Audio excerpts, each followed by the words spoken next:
Le Real Madrid l'emporte 2-1 face à l'Atlético de Madrid au Santiago Bernabéu. Match aller de cette Champions League, de ces quarts de finale, huitièmes de finale, bref. Tout d'abord, je vais remercier deux hommes. Le guerrier Valverde, vraiment un guerrier, match énorme de Valverde. Et Monsieur Brahim Diaz, il ne lâche pas, un autre guerrier, comme on en voit de si peu. Le mec, il a les crampes. Il se lève, il continue jusqu'au bout, jusqu'à la fin. Il a donné tout, il a tout lâché sur ce terrain. Monsieur Valverde, il a tout lâché, il revient de blessure. Bref, débrief de ce match, débrief du match Real Madrid-Atlético de Madrid. Certes, on l'emporte 2-1, mais il y a trop de choses à dire. Déjà à la première mi-temps, à peine on siffle le début du match, profondeur de Valverde pour Rodrigo. Rodrigo, très bel appel, très belle passe de Valverde, très beau contrôle. Il prend le dessus de son défenseur, il entre dans la surface, pied gauche. Très belle frappe, 1-0, 3 minutes de jeu, 1-0. Qu'est-ce que vous voulez dire? 3 minutes de jeu, 1-0. Le pire, il marque un but magnifique, une action magnifique. Valverde, passe exceptionnelle, appel de Rodrigo exceptionnel, finition magnifique, rien à dire, 100%. On siffle l'engagement après le 1-0. L'action qui suit, ouverture de Rudiger, encore sur Rodrigo, qui prend le dessus, qui entre dans la surface, on le déséquilibre. 9 personnes sur 10 vont dire que c'est un penalty. Mais l'arbitre a décidé de ne pas siffler le penalty. Je peux comprendre qu'il ne siffle pas parce que dans l'action juste avant, le Real Madrid a marqué. Il ne veut pas directement siffler le penalty, ce qui pourrait, entre guillemets, gâter le match. Mais entre nous, regarde la faute tel que ça se produit. Il y a penalty, je suis désolé. Il y a penalty du Real. 5 minutes de jeu, le Real Madrid aurait pu mener 2-0. Malheureusement, ce n'est qu'un seul but. Ok, il n'y a pas de souci. On a marqué, c'est vrai. On a bien commencé le match, c'est vrai. Mais après, le Real n'a plus existé. L'Atlético a mis pied sur le ballon, disons, de la 10e minute jusqu'à la mi-temps. Une première mi-temps marquée par l'Atlético. Ils ont contrôlé le match. Ils ont contrôlé le tempo du match. Ils ont annihilé le Real, en fait. C'est ça le truc. C'est-à-dire qu'on est arrivé à un niveau où les joueurs du Real, tellement ils étaient acculés dans leur surface, même lorsqu'ils réussissent à prendre le ballon, à récupérer la balle, 2 secondes plus tard, l'Atlético a déjà récupéré le ballon. Ils exercent un pressing à 2, 3, 4 joueurs. On dirait de l'Atlético, ils étaient à 15 sur le terrain, 15, 16, 20 sur le terrain. Les joueurs du Real étaient à 10. Je ne comprends pas. L'Atlético de Madrid, après que le Real ait mis son but, après que le Real ait géré ses 10 minutes, ces 10 premières minutes, l'Atlético a maîtrisé le Real du début jusqu'à la fin. Dès l'instant où ils ont mis pied sur le ballon, c'était fini. On n'arrive à rien. On n'arrive pas à construire le jeu. Les rares moments où on peut faire une incursion dans la surface de terrain, du côté du terrain de l'Atlético, c'est nul, c'est lent. Les joueurs, il n'y a pas cette passe là qui casse les lignes. Il n'y a pas cette passe à risque là. Il n'y a pas cette passe cachée. Il n'y a pas cette prise de risque. Rien du tout, c'est lent. On joue à la baballe, on fait les passes. La passe à 10, une passe à 10, une possession stérile. Déjà que on a le ballon très peu de temps dans cette première mi-temps, mais encore on a une position stérile. Mais l'Atlético de Madrid, heureusement pour nous, Valverde, déjà on notait le retour de Valverde, il est blessé. Je ne vais pas dire il revient de blessure, Valverde est blessé. C'est vrai, Valverde c'est notre, entre guillemets, meilleur latéral droit. C'est triste à dire, c'est notre meilleur latéral droit. Il revient de blessure. Il est même encore blessé, il est directement titulaire. Un match à haute intensité, un match contre l'Atlético de Madrid. C'est pour dire à quel point on a croisé les doigts qu'il ne rechute pas. Mais Valverde, il a répondu présent. Valverde, ce grand homme. Valverde, ce héros. Valverde, c'était le meilleur joueur du Real Madrid en première mi-temps. Valverde nous a sauvés sur des actions de but concrètes de l'Atlético de Madrid. L'Atlético de Madrid aurait pu marquer, c'est-à-dire dans cette première mi-temps, l'Atlético de Madrid aurait pu mettre 2-3 buts. Certes, ils ont mis un but. C'est une très belle action d'ailleurs. Un très beau but, 34e minute.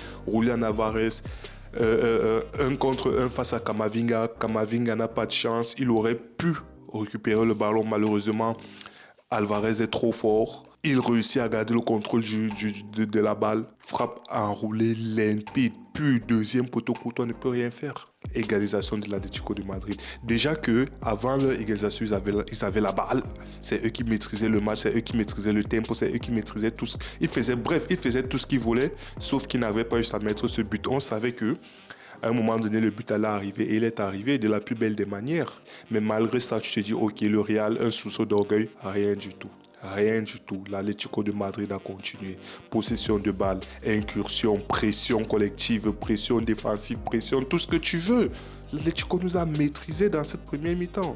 Ils ont égalisé avant l'égalisation, après l'égalisation. Ils nous ont oppressés, limite, c'était de l'oppression. On n'arrivait à rien.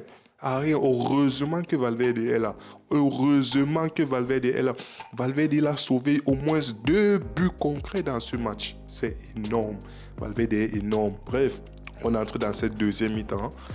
Égalité 1-1. Ça aurait pu être 2-1 pour le Real, comme ça aurait pu être 2-1 pour l'Atlético de Madrid. Mais bon, on commence cette deuxième mi-temps. On se dit, ok, là, le discours de Carlo a peut-être, je sais pas, remotivé les joueurs. Il a peut-être vu des trucs, il a mis en place quelque chose. Je sais pas.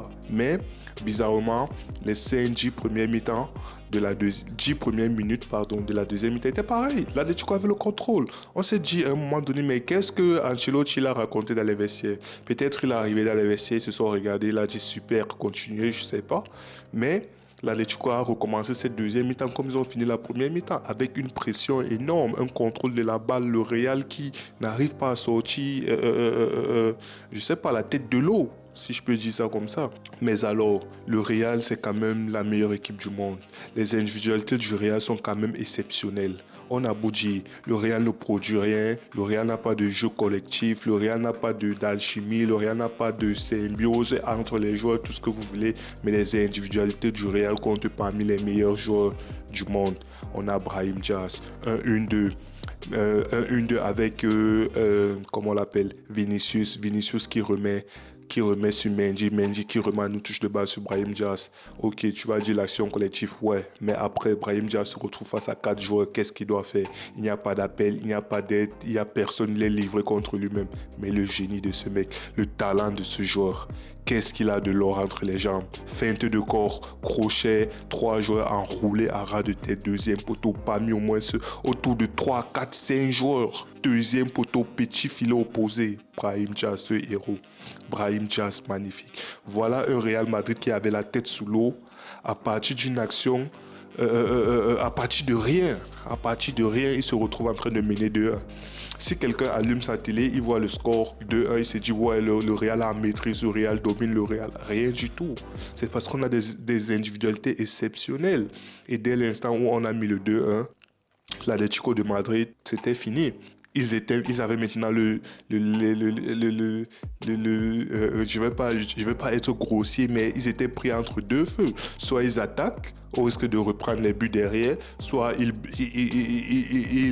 mettent le bus pour consolider, pour garder le 2-1 avec des meilleures chances pour le match retour. Et je crois que c'est ce que Simeone a voulu faire. Il a levé Griezmann, il a fait rentrer un défenseur, le Norman, pour consolider la défense. Mais malgré ça, le Real Madrid a tenu. Le Real Madrid, c'est pas facile de jouer contre l'Atlético. Surtout quand ils font leur bloc bas, ils défendent à 11, tout le monde à leur surface. C'est pas facile. C'est pas facile. Mais le Real a gardé la position du ballon. L'entrée de Modric, la sortie de Camavinga a vraiment changé quelque chose. Ça a vraiment donné encore plus, je ne vais pas dire cette maîtrise parce que le Real concrètement n'avait pas vraiment la maîtrise de mon point de vue. Mais l'entrée de Modric a amené cette maîtrise-là. On gardait maintenant plus le ballon, on tentait des trucs. On était beaucoup plus tranchant, si je peux dire ça comme ça. Et voilà, l'Atlético qui se retrouve à défendre, tout ça, ils font de leur mieux. La sortie du soldat, du héros du soir, Valverde, et l'entrée de comment on l'appelle, Lucas Vazquez et Brahim Diaz. Tu vois Brahim Diaz, il court, il tombe, il a des crampes, il a du mal à se relever, il se tire, il fait tout, il force, jusqu'à la fin. Dernière minute, limite, à la 4, on a donné 3 minutes additionnelles, si je ne me trompe pas, à la 92e minute. Une récupération haute du Real Madrid. Kylian Mbappé à la balle.